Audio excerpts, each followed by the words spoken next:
तो एक बार फिर से पैरामेडिकल के number 1 channel study with Ritesh में आप सभी बच्चों का स्वागत है। तो दोस्तों आज की क्लास बहुत ही ज़्यादा इम्पॉर्टेंट होंगी क्योंकि आज की क्लास में हम लोग साइंस के कुछ इम्पॉर्टेंट प्रश्न करेंगे जो आपके बिहार, यूपी और झारखंड पैरामेडिकल 2021 के एग्ज़ाम के लिए काफ़ी ज़्यादा इम्पॉर्टेंट होंगे। तो चलिए बच्चों आज की क्लास को स्टार्ट करते हैं। तो क्लास को स्टार्ट करने से पहले एक छोटी सी जानकारी आप सभी बच्चों के लिए। स्टूडेंट्स यदि जो भी बच्चे इस बार पैरामेडिकल 2021 की तैयारी कर रहे हैं, अगर वो चाह रहे हैं कि उनकी तैयारी एकदम परफेक्ट तरीके से हो, वो हर एक सब्जेक्ट को पढ़ना चाहते हैं, है ना, हर एक टॉपिक को पढ़ना चाहते हैं जो उनके एग्ज़ाम रेलेवेंट हो, तो आप लोग जो है हमारे पेड कोर्स की मदद से भी अपनी तैयारी कर सकते हैं, जहां पर आपको ऑल सब्जेक्ट पढ़ाया जाएगा। हर एक सब्जेक्ट्स के अलग अलग टीचर्स होंगे जो आपको पढ़ाएंगे। और इसके बाद जो हमारी विशेषताएं रहेंगी वो क्या रहेंगी, daily live classes on zoom, यानी डेली लाइव क्लासेस आपको जूम एप्लीकेशन पे दिया जाएगा। वीकली डाउट सेशन भी चलाया जाता है और साथ ही साथ सबसे मज़ेदार वाली बात यह है कि आपको रिकॉर्डेड वीडियो भी मिलेगा, हर एक टॉपिक का मिलेगा। और यहाँ पर काफ़ी स्टूडेंट का क्वेश्चन होता है कि सर क्लास हिंदी मीडियम में चलेगी या इंग्लिश मीडियम में चलेगी। तो दोस्तों जानकारी के लिए बता दूं, क्लास जो है बाईलैंग्वेज में चलेगा। यदि आप हिंदी मीडियम के स्टूडेंट हो तो भी आपको कोई दिक्कत नहीं है, यदि आप इंग्लिश मीडियम के भी स्टूडेंट रहे हैं तो भी कोई दिक्कत नहीं है। और यहाँ पर क्लास ओवर हो जाने के बाद आपको हर एक टॉपिक का नोट्स भी प्रोवाइड करवाया जाएगा। और दोस्तों इस कोर्स का जो ड्यूरेशन रहेगा, जो समय अवधि रहेगी, वो रहेगा 2 महीना। 2 महीने में आपका जो है कोर्स एकदम कंप्लीट करवा दिया जाएगा। और उसके बाद आप लोगों को 15 डेज हम लोगों की तरफ से मुफ्त में बिहार पैरामेडिकल, यूपी पैरामेडिकल और झारखंड पैरामेडिकल, यानी आप जिस भी स्टेट से बिलोंग करते हैं उसका 10 ईयर्स का प्रीवियस पेपर भी आपको करवाया जाएगा जब आपका कोर्स कंप्लीट हो जाएगा, यानी 2 महीने बाद। ठीक है, तो दोस्तों यदि आप लोग इस कोर्स में ज्वाइन लेना चाहते हैं, यदि आप लोग भी चाहते हैं कि आपकी तैयारी एकदम बेहतरीन तरीके से हो, तो आप लोग जो है हमें दिए गए नंबर पे कांटेक्ट करके अधिक से अधिक जानकारी प्राप्त कर सकते हैं। ठीक है, तो चलिए बच्चों आज की क्लास को अब मैं स्टार्ट करता हूं।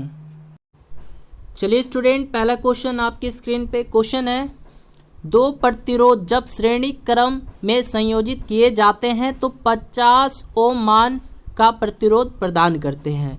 जब उन्हें समानांतर क्रम में जोड़ते हैं तो 8 ओम मान का प्रतिरोध प्रदान करते हैं। तो इन प्रतिरोधों का मान क्या होगा ये आपको बताना है। ठीक है, देखिए बच्चों 2 प्रतिरोध है, जब इसको श्रेणी क्रम में जोड़ा जाता है, यानी श्रेणी क्रम कहने का मतलब क्या, सीरीज में यानी R1 प्लस R2।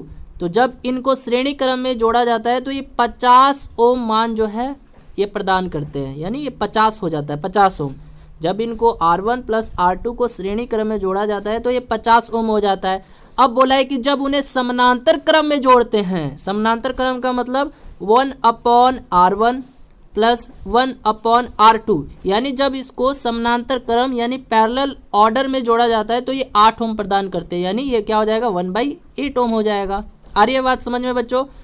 तो इसके बाद आपको R1 और R2 का वैल्यू निकालना है, यही पूछा है कि इन प्रतिरोधों का मान क्या होगा। ठीक है, तो इसको इक्वेशन 1 मान लीजिए, है ना। अब इतने को सॉल्व कीजिए तो देखिए, तो R1 और R2 का एलसीएम लीजिएगा तो ये क्या आ जाएगा, R1 इंटू R2, यहाँ से ये R2 प्लस R1 हो जाएगा। ठीक है, और ये हो जाएगा 1/8 ओम। ठीक है बच्चों, अब देखिए तो यहाँ पे देखिए ये R2 है, ये R1 है। ठीक है, क्योंकि देखिए ये R2 हो जाएगा और ये R1 हो जाएगा, तो R2 प्लस R1। ठीक है, तो मुझे ये बताइए R2 प्लस R1 या फिर R1 प्लस R2 कह लो, जो भी कह लो, इसका वैल्यू कितना दे रखा है, 50 ओम दे रखा है। तो यहाँ पे मैं 50 कर दूंगा, इतने की जगह मैं 50 कर दूंगा, और अपॉन में R1 इंटू R2, और ये बराबर हो जाएगा 1/8 के। तो यहाँ से देखिए तो R1 इंटू R2 कितना मिला बच्चों, जल्दी से बता दीजिए। R1 इंटू R2 कितना मिला, बिल्कुल फास्ट, अरे क्रॉस मल्टीप्लाई करना दीजिए, R1 इंटू R2 निकालना है ना, तो क्रॉस मल्टीप्लाई कर दीजिए। तो 50 में 8 से गुना कीजिएगा, कितना आ जाएगा, 400। हाँ जी, 400 मिला ना बच्चों? ठीक है ना।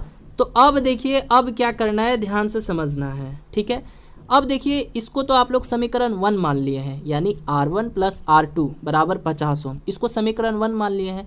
अब जब तक आपको समीकरण 2 नहीं मिलेगा तब तक तो ये क्वेश्चन आप लोग हल नहीं कर पाइएगा ना, क्योंकि देखिए यहाँ पर R1 प्लस R2 है। अब एक और इक्वेशन मिल जाएगा तो आप लोग दोनों इक्वेशन को सॉल्व कीजिएगा तो R1 और R2 दोनों मिल जाएगा, ठीक है। तो अब क्या करेंगे बच्चों, एक सूत्र होता है, सूत्र क्या होता है देखिए आप लोगों ने पढ़ा भी होगा, मैं बता देता हूँ। एक सूत्र होता है a minus B the whole square, ठीक है।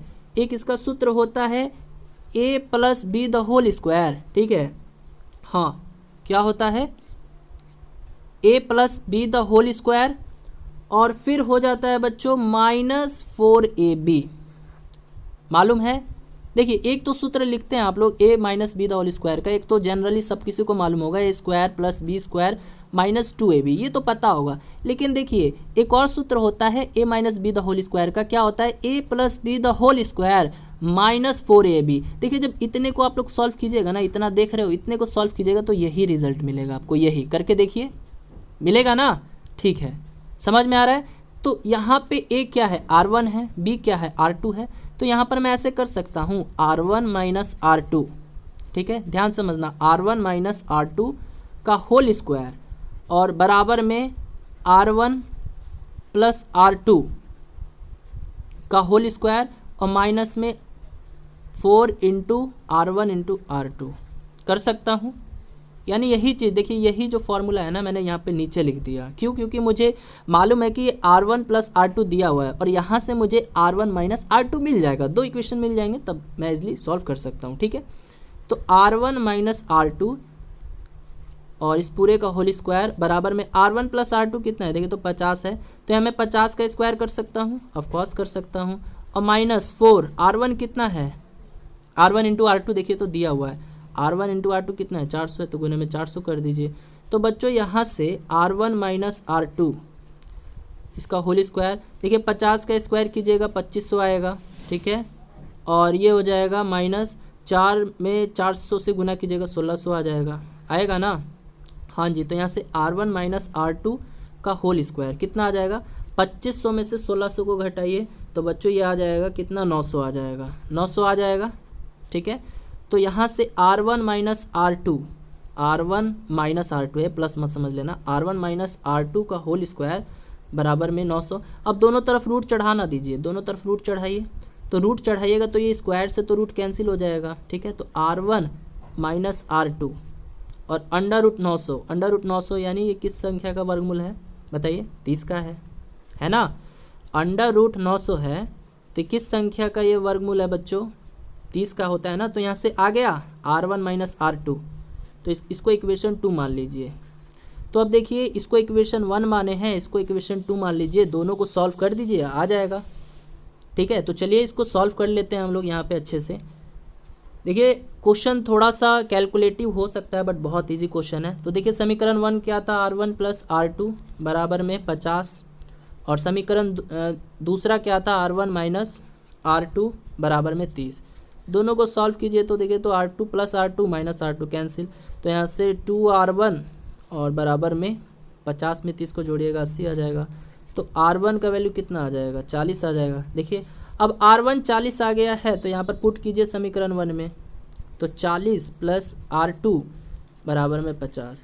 तो यहाँ से R2 भी कितना आ गया, 50 में से 40 को घटा दीजिएगा तो R2 आपका 10 आ गया। तो देखिए तो इन दोनों प्रतिरोधों का मान यानी R1 कितना है 40, R2 कितना है 10, तो 40 10 है किसी में, हाँ जी, ऑप्शन नंबर बी। तो ऑप्शन नंबर बी जो है देखिए, एक 10 है एक 40 में, तो ऑप्शन नंबर बी जो है आपके इस क्वेश्चन का करेक्ट आंसर हो जाएगा। चलिए बढ़ते हैं अगले क्वेश्चन की तरफ।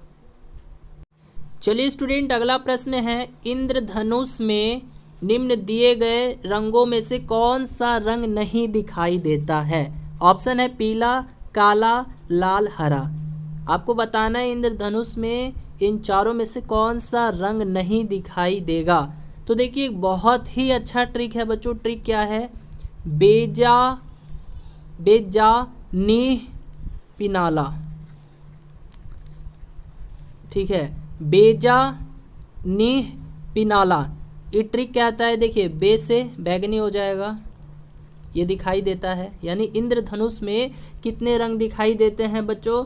7 रंग दिखाई देते हैं। और वो 7 रंग कौन कौन से हैं उसका ये ट्रिक है क्या? बेजा नीह पिनाला। तो बे से बैगनी, जा से क्या हो जाएगा? जामुनी हो जाएगा, नी से क्या हो जाएगा बच्चों? नीला हो जाएगा, ठीक है। ह से क्या हो जाएगा? हरा हो जाएगा, ठीक है बच्चों। और पी से क्या हो जाएगा आपका? पीला हो जाएगा, ठीक है, हाँ जी। और ना से क्या हो जाएगा? नारंगी हो जाएगा। और ला से क्या हो जाएगा? लाल हो जाएगा, ठीक है। तो सबसे पहली बात आपको याद रखना है कि इंद्रधनुष में 7 रंग होते हैं, ठीक है। और वो 7 रंग कौन कौन से होते हैं उसको याद करने के लिए आप लोग इस ट्रिक को याद कर लीजिएगा। बेजा नीह पिनाला 2-3 बार बोलिएगा, याद हो जाएगा। तो अब आप ही बताइए इसमें से करेक्ट ऑप्शन कौन सा होगा, यानी कौन सा रंग नहीं दिखाई देगा? पीला या काला या लाल या हरा? तो देखिए बच्चों काला कहीं नहीं है, यानी ऑप्शन नंबर बी जो है आपके इस क्वेश्चन का राइट आंसर हो जाएगा। चलिए बढ़ते हैं अगले क्वेश्चन की तरफ। चलिए स्टूडेंट अगला क्वेश्चन है संवेग तथा बल में संबंध है, यानी मोमेंटम और फोर्स के बीच क्या रिलेशन होता है ये आपको बताना है। तो स्टूडेंट आपको याद रखना होगा कि ये जो बल है फोर्स, ये बराबर होता है संवेग में परिवर्तन के दर के। ये बराबर होता है संवेग में परिवर्तन के दर के, है ना। यानी ये जो फोर्स देख रहे हो बल, ये बराबर होता है संवेग में परिवर्तन के दर के। अब देखिए बल है, इसको हम लोग F से डिनोट करते हैं। और संवेग में परिवर्तन का दर ये क्या होता है? तो बच्चों ये होता है mv माइनस mu अपॉन में t, ठीक है, हाँ जी। तो अब बस इतने को सॉल्व कर दीजिए। तो देखिए तो ये क्या हो जाएगा? F गुने टी हो जाएगा। यहाँ से FT क्रॉस मल्टीप्लाई कीजिएगा तो FT बराबर में क्या हो जाएगा? mv minus mu। यानी ऑप्शन नंबर क्या आ जाएगा स्टूडेंट? ऑप्शन नंबर जो होगा आपके इस क्वेश्चन का आंसर डी होगा। तो यदि आप लोगों का आंसर ऑप्शन डी है देन सही है, ठीक है। चलिए देखिए बहुत ही इंपॉर्टेंट ये क्वेश्चन है, ऐसा क्वेश्चन पूछा जा चुका है एक बार, तो आप लोग इस क्वेश्चन को अच्छे से देख लीजिएगा। चलिए बढ़ते हैं अगले क्वेश्चन की तरफ।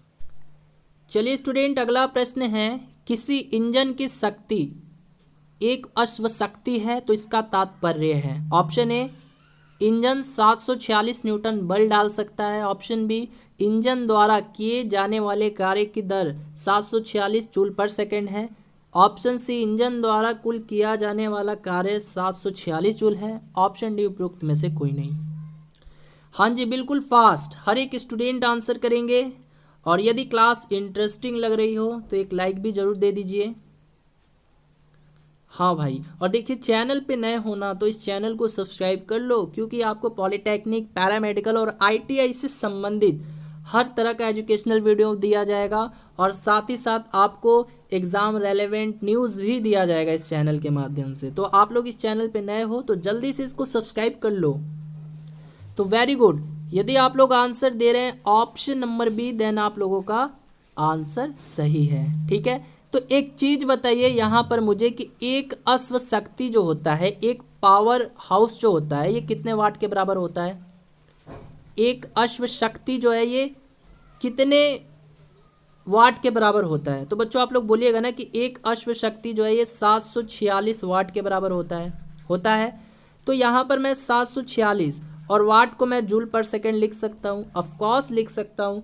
तो यहाँ पर मैं बोल सकता हूँ कि भाई इंजन जो है 746 जूल पर सेकेंड की दर से कार्य करेगा। यानी इंजन द्वारा किया जाने वाला कार्य का दर जो होगा वो क्या होगा? 746 जूल पर सेकेंड होगा।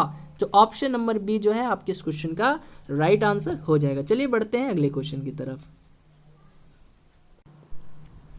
चलिए स्टूडेंट अगला क्वेश्चन है दो वस्तुओं के ताप 327 डिग्री सेल्सियस तथा 127 डिग्री सेल्सियस है, उनसे विकिरित ऊष्मीय विकिरणों की दरों में क्या अनुपात होगा? ठीक है, चलिए स्टूडेंट अब कैसे बनाइएगा इस क्वेश्चन को। तो यहाँ पर देखिए बोल रहा है ऊष्मीय विकिरणों की दरों में अनुपात क्या होगा। तो बच्चों ऊष्मीय विकिरण जो होता है उसको ई से डिनोट करते हैं, ठीक है, ई से हम लोग डिनोट करते हैं। लेकिन यहाँ पर ऊष्मीय विकिरणों की दरों में अनुपात निकालना है, यानी E1 अपॉन E2, ठीक है। तो कोई भी चीज़ अगर अपॉन में है तो वो चीज़ को हम लोग रेशियो में भी बोल सकते हैं, यानी E1 अपॉन E2 कह लो या E1 रेशियो E2 कह लो, कोई दिक्कत वाली बात नहीं है। अब बोल रहा है दो वस्तुओं के ताप इतना और इतना दे रखा है, यानी यहाँ से पहली वस्तु का जो ताप है इतना दे रखा है, तो पहली वस्तु का जो ताप है उसके लिए T1 लिखेंगे, कितना दे रखा है ये 327 डिग्री सेल्सियस। ठीक है, अब देखिए बच्चों यहाँ पर स्टीफन एक साइंटिस्ट थे, उनका रूल लगेगा, यानी स्टीफन ने कहा था कि E जो है ये डायरेक्टली प्रोपोर्शनल होता है T के पावर 4 के। E क्या है हमारा, उसमें विकिरण है, तो ये डायरेक्टली प्रोपोर्शनल होता है T के पावर 4 के। ठीक है, तो यहाँ पर तापमान जो है ना डिग्री सेल्सियस में दे रखा है आपको, पहली वस्तु का तापमान जो है यानी T1 वो 327 डिग्री सेल्सियस है, लेकिन हमको सेल्सियस में नहीं लिखना है, हमको केल्विन में करना है। तो हम लोग क्या करेंगे, इस 327 में 273 को ऐड कर देंगे तो ये चीज़ केल्विन में हो जाएगा। तो ये कितना हो जाएगा 327 प्लस 273, तो ये आ जाएगा 600 केल्विन। ठीक है, तो यहाँ पर T1 कितना आ गया 600 केल्विन। इसी प्रकार हम लोग T2 भी निकालेंगे। T2 कितना दे रखा है 127 डिग्री सेल्सियस है, तो ये भी डिग्री सेल्सियस में और हमको केल्विन में चाहिए, तो हम लोग क्या करेंगे 127 में 273 को ऐड कर लेंगे तो ये चीज़ भी केल्विन हो जाएगा। और ये कितना आ जाएगा बच्चों, जोड़िए 127 और 273 को जोड़ दीजिए तो ये 400 केल्विन आ जाएगा। ठीक है, तो यहाँ से T1 और T2 भी आ गया। ठीक है, और अभी मैंने क्या बताया था, स्टीफन एक साइंटिस्ट थे जिन्होंने कहा था E जो है डायरेक्टली प्रोपोर्शनल होता है T के पावर 4 के, और ये डायरेक्ट आपके पैरामेडिकल एग्जाम में रिलेशन पूछा गया था 2019 के पेपर में, आप लोग जाकर देख सकते हो, है ना, कि E जो है ये क्या होता है, तो ये डायरेक्टली प्रोपोर्शनल होता है T के पावर 4 के। ठीक है, आई बात समझ में। तो यहाँ से बच्चों आपको क्या निकालना है, ऊष्मीय विकिरणों का दरों का जो रेशियो है वो निकालना है, यानी यहाँ से E1 अपॉन E2 ये बराबर हो जाएगा T1 के पावर 4 से और अपॉन में T2 के पावर 4 से। बस इतने को ही सॉल्व कर दीजिए, आपका आंसर आ जाएगा। समझ में आया? चलिए तो कैसे कीजिएगा, अब यहाँ पर देखिए, यहाँ पर T1 तो आपको पता ही है कितना है 600 है, T2 भी आपको पता है 400 केल्विन है, तो बस सॉल्व कर दीजिए तो रेशियो नहीं पता चल जाएगा, E1 अपॉन E2 कितना होगा पता चल जाएगा। तो आइए मैं इसको सॉल्व कर ही देता हूँ। तो यहाँ से मैंने कहा था E1 अपॉन E2 जो कि आपको निकालना है, और ये बराबर हो जाता है T1 के पावर 4 अपॉन में T2 के पावर 4 से। ठीक है, तो E1, एक मिनट इसको अच्छे से लिख लेता हूँ, E1 अपॉन E2। तो देखिए तो T1 कितना दिया था बच्चों, बताइए T1 कितना दिया था, T1 कितना दिया था, तो ये 600 केल्विन आया था हम लोगों ने निकाला था, है ना। तो इसको 600 लिख दीजिए और इस पूरे का पावर 4 कर दीजिए। और फिर T2 कितना आया था, ये 400 केल्विन आया था, तो इसको 400 लिख दीजिए और इसका भी पूरा पावर 4 कर दीजिए। अच्छा, यहाँ से मैं इसको ऐसे लिख सकता हूँ 600 बटा 400 और इस पूरे का पावर 4 कर देता हूँ। ऑफकोर्स कर सकता हूँ क्योंकि इससे कैलकुलेशन ईजी हो जाएगा। यहाँ से 2 जीरो से 2 जीरो काट दीजिए और इसको काटिए 2 के पावर से, 3 बार में चला जाएगा, ये 2 बार में चला जाएगा। तो यहाँ से बच्चों E1 अपॉन E2 क्या आया, यहाँ पर लिखता हूँ मैं। ठीक है, यहाँ से E1 अपॉन E2 क्या आया बच्चों, तो ये आया 3/2 और इस पूरे का पावर 4। ठीक है, तो यहाँ से 3 का पावर 4 क्या होगा बता दीजिए, 3 का पावर 4 क्या होगा 81 होगा, और अपॉन में 2 का पावर 4 क्या होगा, तो ये 16 होगा। तो आप ही बताइए E1 अपॉन E2 कितना निकला, यानी इसको रेशियो में भी बोल सकते हैं आप लोग, E1 रेशियो E2 कितना निकला, तो ये 81 रेशियो 16। ठीक है, यानी ऑप्शन नंबर सी जो है आपके इस क्वेश्चन का राइट आंसर हो जाएगा। समझ में आया आप लोगों को, क्लियर है ये चीज़? जल्दी से एक बार मैसेज कर दीजिए सभी स्टूडेंट, आप लोग को समझ में आया। बच्चों देखिए ऐसे ही क्वेश्चन आपके पैरामेडिकल और पॉलिटेक्निक और ITI के एग्जाम्स में पूछे जाते हैं। ठीक है, एकदम बेसिक क्वेश्चन नहीं पूछता है, वो वाला ज़माना नहीं रहा कि भाई प्रकाश का वेग सर्वप्रथम किसने मापा, पत्तियों का रंग हरा क्यों होता है। अब वैसे क्वेश्चन नहीं पूछेगा, है ना, कि लेंस का सही मात्रक क्या होता है। अब क्वेश्चन का लेवल थोड़ा सा टफ कर दिया गया है ना। बट आप लोग इस चैनल के माध्यम से अगर रेगुलर क्लास कर रहे हो, है ना, बैक टू बैक क्लासेस चलता है, तो अगर आप लोग रेगुलर क्लास कर रहे हो, रेगुलर पढ़ रहे हो अच्छे से, तो आपका रिजल्ट निश्चित है होगा ही होगा, और आपको ज़रूर अच्छे कॉलेज में एडमिशन भी मिलेगा। ठीक है, हाँ जी, चलिए बढ़ते हैं अगले क्वेश्चन की तरफ। तो लाइक कर दीजिए जल्दी से वीडियो को, अगर क्लास अच्छी लग रही हो, इंटरेस्टिंग लग रही हो, तो एक लाइक भी जरूर बनता है। चलिए स्टूडेंट, अगला प्रश्न है, वायु के सापेक्ष जल तथा कांच के अपवर्तनांक क्रमशः 4/3 तथा 3/2 है, तो कांच का जल के सापेक्ष अपवर्तनांक होगा। तो देखिए यहाँ पर बोल रहा है कि वायु के सापेक्ष जल तथा कांच का अपवर्तनांक जो है इतना इतना दे दिया है, ठीक है। तो यहाँ एयर के रिस्पेक्ट में है ना, वायु के सापेक्ष में जो जल का अपवर्तनांक है, यानी एयर के रिस्पेक्ट में जो वाटर का अपवर्तनांक है वो कितना है, 4/3 है। इसी तरह से वायु के सापेक्ष अब कांच का जो अपवर्तनांक है, यानी एयर के रिस्पेक्ट में जो ग्लास का अपवर्तनांक है वो कितना है, 3/2 है, ठीक है। तो आपसे पूछा क्या है, आपसे पूछा है कि कांच का जल के सापेक्ष अपवर्तनांक क्या होगा, यानी कांच का बताना है लेकिन किसके रिस्पेक्ट में, जल के रिस्पेक्ट में। तो यहाँ से आपको क्या बोला है कि वाटर के रिस्पेक्ट में जो ग्लास का अपवर्तनांक होगा वो क्या होगा, ठीक है। तो बच्चों आपको याद रखना है, देखिए किसका पूछा है, कांच का पूछा है ना। तो पहले आप ये बताइए कि वायु के सापेक्ष कांच का जो अपवर्तनांक है वो कितना है। देखिए वायु के, एयर के रिस्पेक्ट में जो कांच का अपवर्तनांक है वो कितना है, 3/2 है। तो यहाँ 3/2 लिखिएगा। उसके बाद देखिए तो कांच का लिख लिए अपवर्तनांक 3/2 है वायु के सापेक्ष में। अब यहाँ पर जल जो है जल के सापेक्ष में बताना है, यानी ये कांच का जो है जल के सापेक्ष में बताना है। तो जल का अपवर्तनांक कितना है, देखिए तो जल का कितना है, 4/3 है। तो भाग दे दीजिए 4/3 से। तो यहाँ से 3/2 और ये ऊपर जाएगा, अल्टा पल्टी खा जाएगा, यानी ये 4/3 है ना। अब गुना में कीजिएगा तो ये 3/4 हो जाएगा। तो यहाँ से 3 3 9 और 4 दूनी 8, यानी 9/8 जो है आपका इस क्वेश्चन का आंसर होगा, यानी ऑप्शन नंबर सी, ठीक है। चलिए बढ़ते हैं अगले क्वेश्चन की तरफ। चलिए स्टूडेंट अगला प्रश्न है, किसी मनुष्य के चश्मे की शक्ति 2 डायोप्टर है, उसकी दृष्टि में दोष है। उसकी दृष्टि में कौन सा दोष हो सकता है, बताइए। निकट दृष्टि दोष है उसको, या दूर दृष्टि दोष, या जरा दृष्टि दोष, या दृष्टि वैषम्य दोष। जल्दी से बता दीजिए स्टूडेंट, हर एक स्टूडेंट इस क्वेश्चन का जवाब देंगे। हाँ जी बिल्कुल फास्ट, तो वेरी गुड। यदि आप लोग जवाब दे रहे हैं ऑप्शन नंबर बी, देन आप लोगों का आंसर सही है ना। हाँ जी, दूर दृष्टि दोष राइट आंसर हो जाएगा। अब कैसे राइट हुआ ये देख लीजिए। अब देखिए बोल रहा है कि मनुष्य के चश्मे की जो शक्ति है वो 2 डायोप्टर है, यानी पावर जो है ये आपको प्लस में 2 डायोप्टर दे दिया गया है ना। तो अब एक चीज़ बताइए, यहाँ पर पावर क्या है, धनात्मक है, पॉजिटिव है। तो अब ये देखिए पावर हो गया आपका, फोकल लेंथ हो गया, रेडियस हो गया, ये सब पॉजिटिव हम लोग लेते हैं, लेकिन किस लेंस में लेते हैं आप लोग को मैंने बताया था। पावर, फोकल लेंथ, रेडियस, ये सब को हम लोग पॉजिटिव लेते हैं, लेकिन ये किस में लेते हैं। देखिए वी भी होता है, जिसको हम लोग क्या कहते हैं, प्रतिबिंब दूरी कहते हैं हम लोग, प्रतिबिंब दूरी।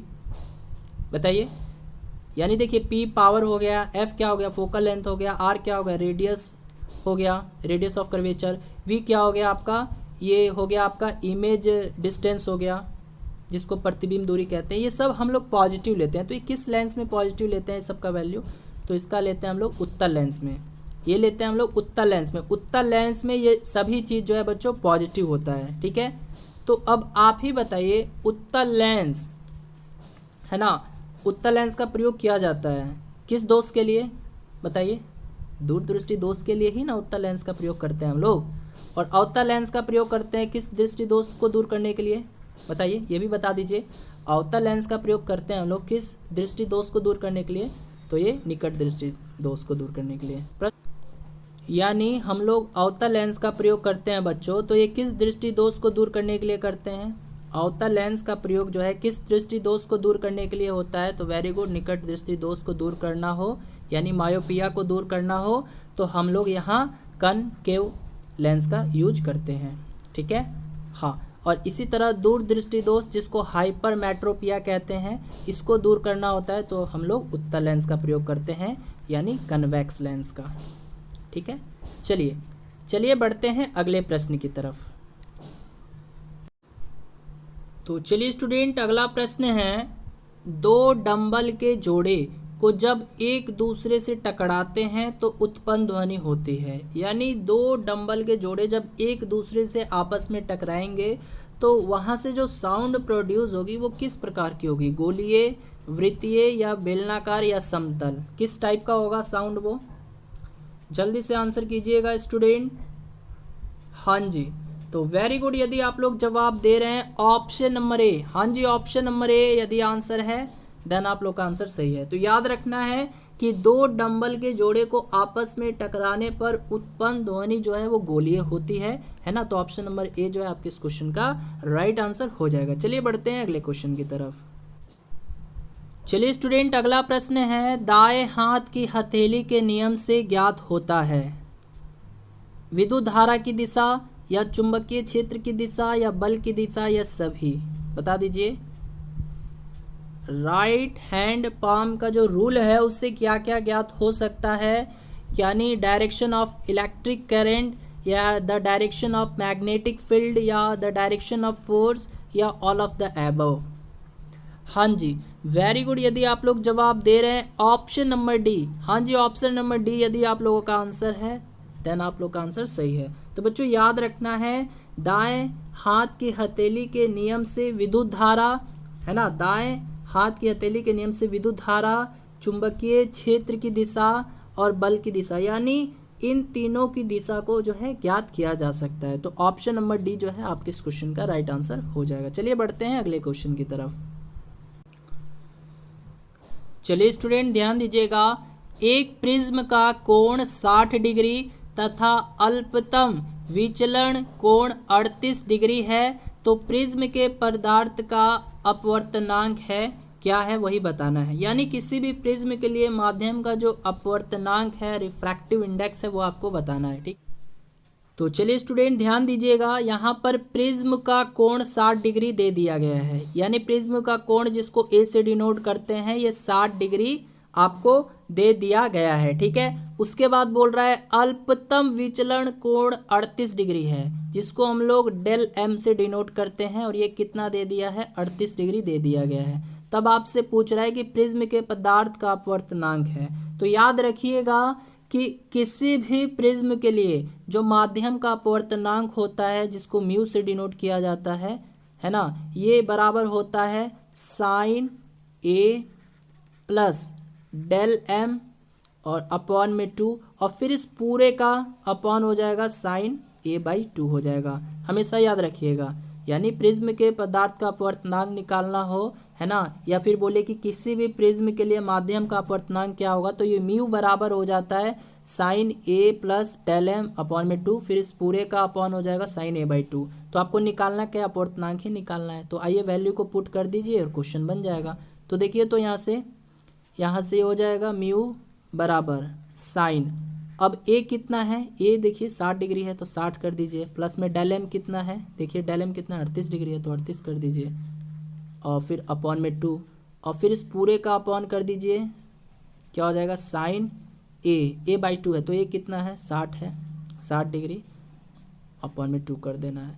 तो यहाँ से कितना आ जाएगा, देखिए तो ये कितना आ जाएगा, देखिए इसको सॉल्व कीजिए, साइन, अब 60 में 38 को जोड़िएगा तो कितना आएगा बच्चों, 98 आएगा, 98 डिग्री अपॉन में 2 तो कितना आ जाएगा, साइन 49 डिग्री आ जाएगा। डायरेक्ट मैं लिख रहा हूँ, समझ गए ना। 60 में 38 को जोड़िएगा तो ये कितना आ जाएगा, 98 आ जाएगा, फिर 98 को भाग दीजिएगा 2 से तो ये 49 आ जाएगा, 49 डिग्री आ जाएगा, तो 49 डिग्री हो गया, साइन 49 डिग्री, और अपॉन में ये कितना हो जाएगा, ये साइन 30 डिग्री हो जाएगा। आ रहा है बच्चों समझ में। देखिए 60 में भाग दीजिएगा 2 से तो ये 30 नहीं आ जाएगा, तो यहाँ से साइन 30 डिग्री आ जाएगा। तो अब देखिए साइन 49 डिग्री का वैल्यू क्या होता है, देखिए आपको दिया हुआ है यहाँ पे कॉर्नर में कितना होता है, ये दे दिया है, इसको मानना है 0.74, ठीक है। और अपॉन में साइन 30 डिग्री क्या होता है, सबको मालूम है 1 बाई क्या होता है, 2 होता है। यहाँ पे 1 और 2 से मैं ऊपर गुना कर दूंगा, ठीक है, यहाँ पर गुना हो जाएगा ना, ये 1 मिनट यहाँ पे लिख देता हूँ, 0.74 इंटू में 2, ठीक है, वहाँ पर जगह नहीं था, तो बस इसी को सॉल्व कर दीजिए। अरे देखिए ना, साइन 49 डिग्री क्या होता है, देखिए तो ई दिया हुआ है ना 0.74 दिया हुआ है, और अपॉन में साइन 30 डिग्री कितना होता है, 1/2 होता है, तो 1 और बटा 2 लिखूंगा तो यह आखिर ऊपर चला ही जाएगा गुना में, तो यहाँ पे गुना में 2 हो जाएगा। तो देखिए 0.74 गुने 2 कीजिएगा तो कितना आ जाएगा, हाँ जी एक काम कीजिए 74 में पहले 2 से गुना कीजिए तो कितना आ जाएगा, 148 आ जाएगा। अब 2 डिजिट के पहले दशमलव है तो 2 डिजिट के पहले दशमलव बैठा दीजिए, तो 1.48 जो है इस क्वेश्चन का आंसर हो जाएगा, यानी ऑप्शन नंबर ए जो है आंसर हो जाएगा। चलिए बढ़ते हैं अगले क्वेश्चन की तरफ। चलिए स्टूडेंट ध्यान दीजिएगा, अगला क्वेश्चन है निम्न में से किस तरंग की तरंग दैर्घ्य सबसे कम है? प्राश्रव्य तरंग की, एक्स किरण की, रेडियो तरंगे की या प्रकाश तरंगे की? आपको बताना है किस तरंग की तरंग दैर्घ्य यानी वेवलेंथ सबसे कम होगी। तो जल्दी से जवाब दीजिए। हाँ जी, तो यदि आप लोगों का आंसर ऑप्शन ए है अल्ट्रासोनिक वेव यानी प्राश्रव्य तरंग, देन आप लोगों का आंसर सही है। तो आपको याद रखना है प्राश्रव्य तरंग की तरंग दैर्घ्य सबसे कम होती है, ठीक है। तो स्टूडेंट ऐसा क्यों हुआ? तो देखिए आपको मालूम होना चाहिए प्राश्रव्य तरंगों की जो आवृत्ति होती है वो कितनी होती है, बताइए। तो प्राश्रव्य तरंगों का जो रेंज होता है, इसकी जो आवृत्ति होती है वो कितना होती है? वो 20,000 हर्ट्ज से भी अधिक होती है। 20,000 हर्ट्ज से भी अधिक आवृत्तियों वाली आवाज़ होती है।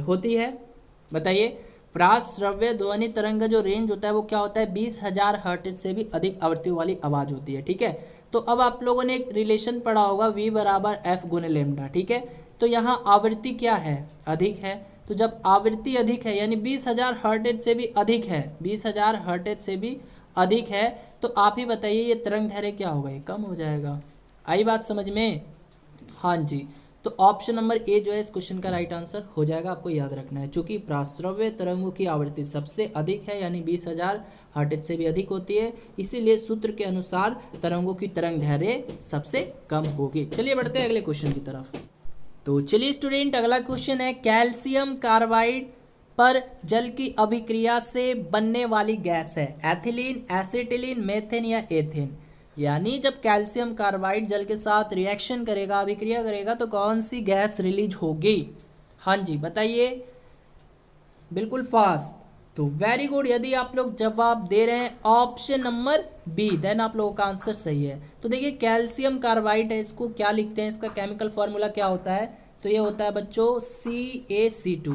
तो जब CaC2 रिएक्शन करेगा 2H2O के साथ, तो ये यहाँ पे क्या बनाएगा? C2H2 और साथ में CaOH का ट्वाइस, ठीक है।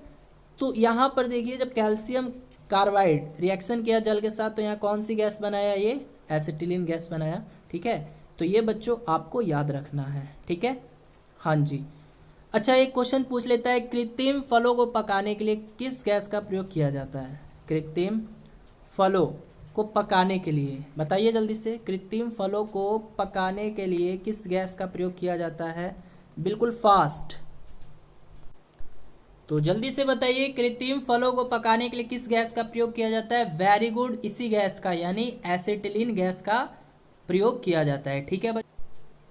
हाँ बच्चों, तो याद रखना है कच्चों फलों को कृत्रिम ढंग से पकाने के लिए एसिटिलीन का प्रयोग किया जाता है। और एसिटिलीन जो है ये एल्काइन श्रेणी का प्रथम सदस्य है। ये जो एसिटिलीन है ये एल्काइन श्रेणी का प्रथम सदस्य है। और इसकी खोज किसने की थी बच्चों? इसकी खोज एक अमेरिकी वैज्ञानिक थे विल्सन, उनके द्वारा ये एसिटिलीन गैस का खोज किया गया था, ठीक है। तो देखिए इसका प्रयोग होता कहाँ है? तो कपूर बनाने में, धातुओं को काटने में, प्रकाश उत्पन्न करने में, कृत्रिम तरीके से फलों को पकाने में इसका प्रयोग करते हैं। तो ये सब पॉइंट जो है आप लोग याद कर लीजिएगा। तो चलिए आज की इस क्लास में इतना ही। यदि क्लास अच्छी लगी हो, पसंद आई हो, तो एक लाइक जरूर दे दीजिएगा। मिलते हैं अगले क्लास में, तब तक के लिए बाय, टाटा, गुड नाइट।